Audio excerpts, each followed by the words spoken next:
Olá, queridos e queridas, boa noite. Estou eu aqui hoje na sala da Mazé mais uma vez, porque, a escola está sendo pintada e aí tá tudo meio fora de lugar. Hoje é dia 5 de agosto, quarta-feira.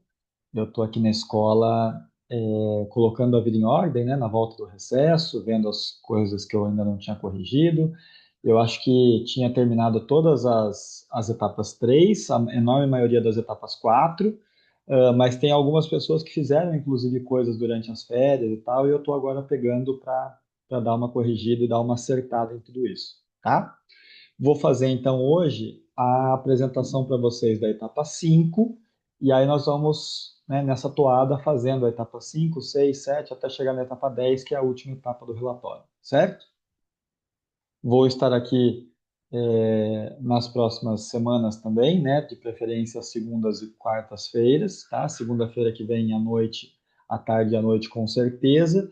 E aí, se eu for também me ausentar, eu peço para avisarem vocês na sala para vocês não virem aqui sem, né, me encontrar, tá bom? Mas acho que a gente vai conversando bem. O celular continua à disposição. Se vocês tiverem dúvidas, é só irem me procurando, tá certo? Vou compartilhar aqui com vocês então. A etapa 5, gente, é uma etapa um pouco maior, é uma etapa 3 em um que a gente fala, né?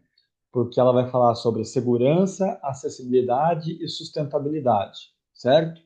Você pode fazer as três etapas juntas numa coisa só, ou se você quiser, você pode também fazer separado, 5.1, 5.2, 5.3 e fazer três textos separados, certo?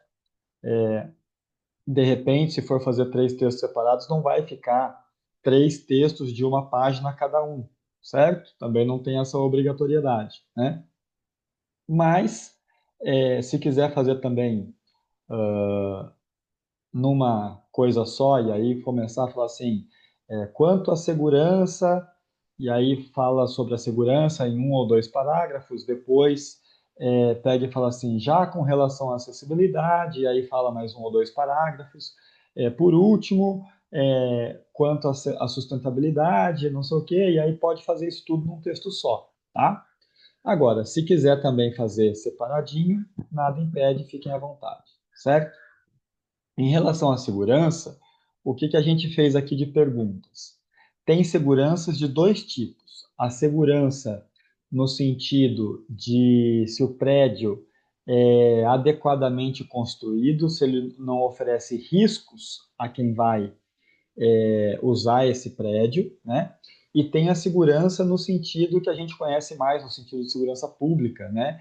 De, enfim, de invasão, de assalto, de roubo, essas coisas todas, certo?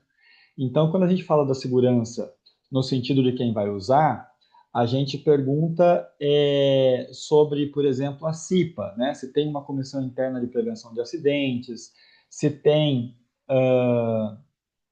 funcionários preparados para isso, por exemplo, em caso de incêndio, né? Como é que faz para orientar as pessoas para as portas de emergência, esse tipo de coisa. Aí vai perguntar se tem extintores espalhados pela empresa, se tem luz de emergência, se tem gerador, se tem pisos antiderrapante nas áreas molhadas, né? Se há sinalização, cuidado, piso escorregadio, sabe essas coisas assim? Eu vi até aqui na escola outro dia, aqui perto da secretaria aqui, quando as moças estavam limpando ali, tinha umas plaquinhas daquelas no chão, né? Cuidado, piso molhado, piso escorregadio. O piso da escola aqui nos corredores externos é todo antiderrapante, né? Tem a sinalização para deficientes visuais. Então, tudo isso é a relação da segurança é, protegendo a pessoa que usa aquele espaço, né? E tem também em relação à segurança externa, né? Que é se tem câmeras de monitoramento, se tem cerca elétrica, se tem vigias, ronda, se, por exemplo, nos cofres, nos quartos do hotel, é ofertado cofre para os hóspedes, certo? Então, tem esses dois aspectos aí da segurança, dá para você dividir os dois aspectos e falar sobre as duas partes, certo? Ali quais são os acidentes que podem acontecer na empresa. Então, por exemplo, num quiosque que atende na praia, inclusive o risco de queimadura dos garçons, se tem camiseta com protetor solar, se era fornecido protetor solar, né? Lá, quem trabalhou lá no Morro do Macaco, lá com o pessoal do turismo, sabe que tem todo um equipamento de segurança para que as pessoas que trabalham expostas ao sol, né, em horários muito quentes, têm que se preocupar com isso, certo? Então, esses dois aspectos aí da segurança, certo?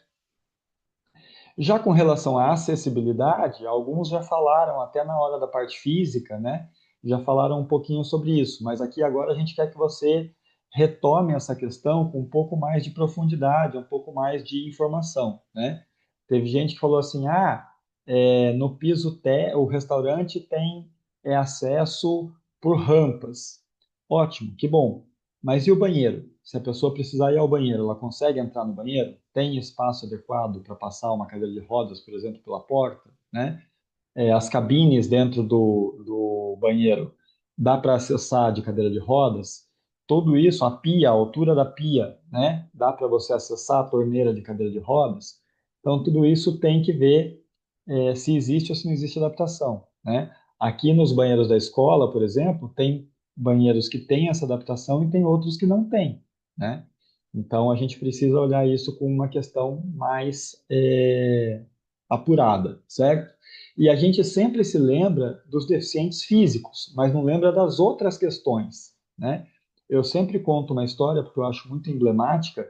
O meu irmão era deficiente auditivo, ele usa aparelho, né? E uma vez eu me hospedei com ele e a gente queria pedir para a recepção, na época que ainda tinha telefone nos quartos, nos hotéis, a gente queria pedir para a recepção nos chamar às 7 horas da manhã. A gente não tinha despertador no celular e aí precisava que a moça chamasse a gente às 7 horas da manhã.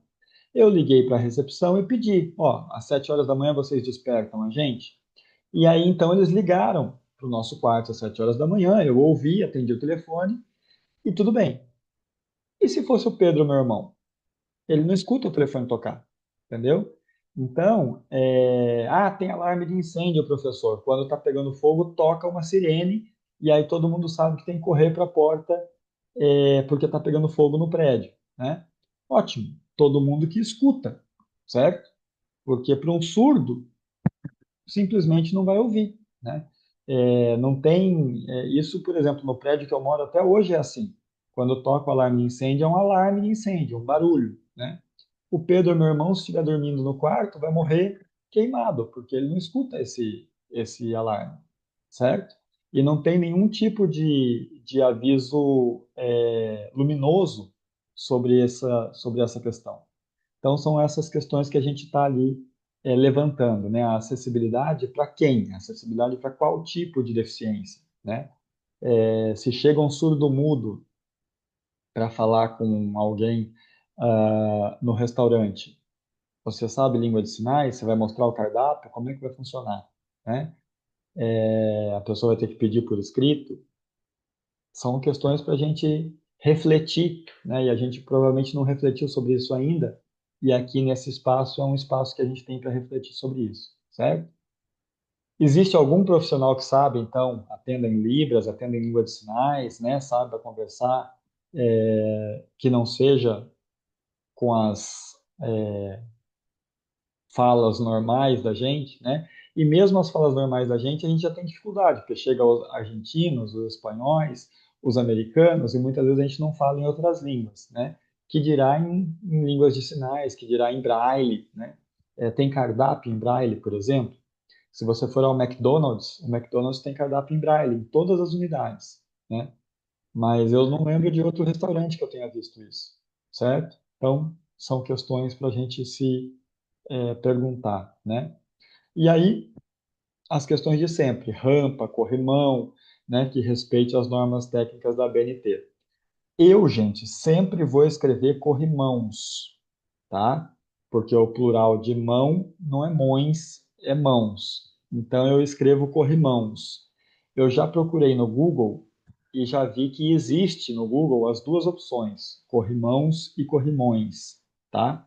Mas se vocês escreverem corrimões, eu vou corrigir. Eu acho horrível a palavra corrimões, certo? Então, eu sempre escrevo corrimãos e vou falar com vocês sempre em corrimãos, tá certo? A sustentabilidade é o item 3 ali da etapa 5, né? Isso aqui é uma coisa mais recente, mas que também não é tão nova assim, certo? E que tem várias empresas já tomando uma série de atitudes, né? Aqui em Bombinhas, por exemplo, nós temos uma lei municipal que proíbe, por exemplo, copos e canudos de plástico, certo? Isso é uma questão de sustentabilidade, né? E que pode ser abordada aqui nesse tópico, certo? Então, a empresa adota alguma medida de sustentabilidade ambiental, reciclagem, captação de água de chuva, compostagem, energias renováveis, energia eólica, solar, né? Aqui em Bombinhas eu acho que ninguém usa energia eólica, mas a energia solar tem várias empresas que usam para aquecimento de chuveiro, para essas coisas assim, já tem gente que usa, né? Captação de água de chuva, os prédios mais novos também já têm usado, já tem torneiras separadas, né? Os prédios mais modernos, eles têm, por exemplo, a água que é usada na descarga das privadas não é água potável, não é água limpa, né? Você pega uma água da chuva porque a água da privada não precisa ser uma água limpa, né? Só não precisa estar com terra, mas se ela tiver captada da água de chuva, por exemplo, ela pode plenamente servir para isso, né?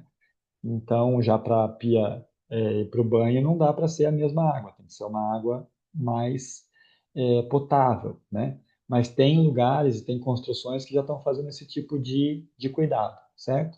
Se na empresa onde você atua tiver alguma dessas questões, os hotéis também é muito comum colocar lá uma plaquinha, né?